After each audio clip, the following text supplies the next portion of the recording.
नमस्कार दोस्तों, कैसे हैं आप लोग। उम्मीद करता हूँ सब बढ़िया होंगे। आज फिर एक नई कहानी के साथ आपका भाई अंकित आपके सामने आ गया है। दोस्तों, आज की कहानी रांची की है। आइए जानते हैं कि आखिर इस रांची शहर में कुछ रहस्यमय कहानी भी है और वो क्या है। यह कहानी उन 4 दोस्तों की है जिनके साथ कुछ ऐसी घटना घटी कि जिसे उनका पूरा जीवन ही बदल गया। आइए जानते हैं कि ऐसा क्या हुआ था। दिल्ली शहर की रहने वाली रिया सिंह अपने दोस्तों के साथ अर्जुन, सोहन और विवेक के साथ रांची जाने का प्लान बनाया। वह सब रांची जाने के लिए ट्रेन में बैठ गए। कुछ ही देर बाद में रिया सो गई। अचानक रिया की नींद खुल गई तो उसने देखा कि ट्रेन में कोई नहीं था। ट्रेन का ड्राइवर भी नहीं था। ट्रेन अपने आप ही चल रही थी। उनके सारे दोस्तों भी ट्रेन में नहीं थे। यह सब देखकर डर के मारे रिया जोर जोर से चिल्लाने लगी। अचानक उसे लगा कि कोई उसके पीछे खड़ा है। जब उसने पीछे मुड़कर देखा तो वहां एक स्त्री बैठी हुई थी। उस स्त्री का चेहरा जला हुआ था। ऐसा लग रहा था कि किसी ने उसके चेहरे पर एसिड फेंका हो। ऐसा भयंकर चेहरा देखकर रिया ने चिल्लाना शुरू कर दिया, बचाओ बचाओ बचाओ। और अचानक रिया की नींद उड़ गई। वो एकदम डरी हुई थी और पसीने से पूरी भीग गई थी। पास में बैठे हुए विवेक ने पानी की बोतल दी और बोला, शायद तुम्हें कोई सपना देखा होगा। थोड़ी ही देर में सब रांची पहुंच गए और एक होटल पर रात बिताने के लिए गए।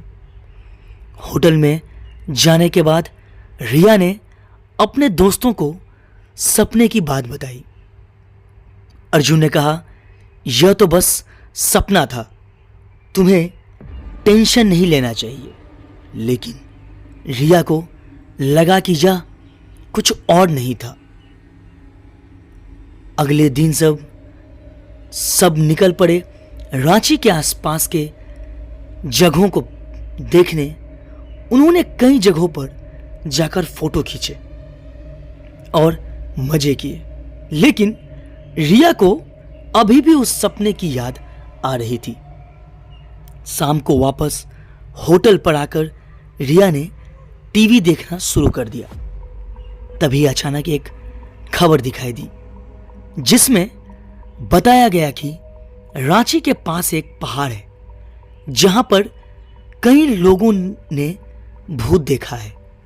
रिया को लगा कि यह वही पहाड़ होगा जहां पर उसने सपना देखा था। रिया ने अपने दोस्तों को बताया कि वह उस पहाड़ पर जाना चाहती है।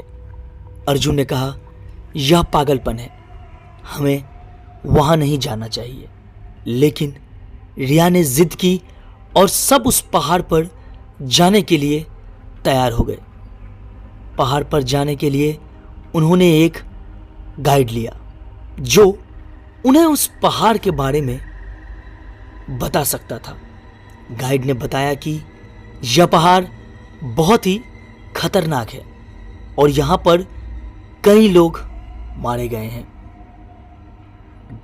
गाइड ने बताया कि यह पहाड़ इतना खतरनाक है कि यहां पर कई लोगों ने अपनी आत्महत्या भी कर ली है।